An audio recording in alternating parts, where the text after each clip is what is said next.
Tanghalian na naman. Saan tayo pupunta? Dito lang yan sa may 10th Avenue. Kay Lakay. Yan, dyan ako lagi kumakain pag inaabutan ako ng gutom. Mura na. Sub ka pa. Ayun ang mga pagkain ng mga rider. Yan, tanghalian ko na nga pala yun, tsaka merienda, tsaka almusal. Pinagsama-sama ko ng tatlo. Para tipid. Last meal ko na yata yan. Hindi, kakain pa pala ako ngayong gabi, pero konti lang. Ayan na yung serve na sa akin, oh. Grabe, oh, solid, oh. Sabaw pa lang. Sabaw pa lang yan. Patay ang gout. Pare sa umaga. Pare sa tanghali. Pare sa hapon. Bukas, gout. Yan nga, pinatakan ko na nga ng kalamansi yan. Para bumisa. Ay, nalo-halo ko na. Minekos-mekos ko na.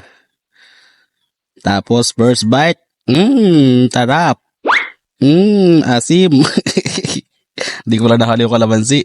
Lumasa. Yan, tingnan natin ang sabaw yung kanin. Uy, solid, sarap. Yung pa isa. Naglag pa yung kanin.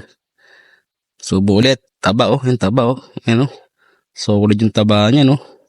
Patay na naman ang kolesterol. Mababa na naman ang kolesterol ko.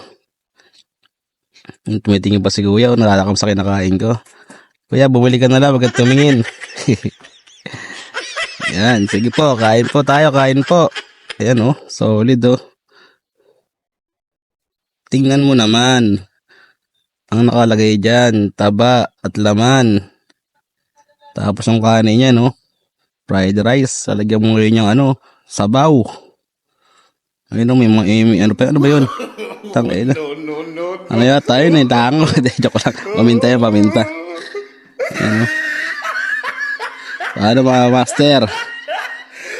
Patay na naman tayo bukas sa gout nito.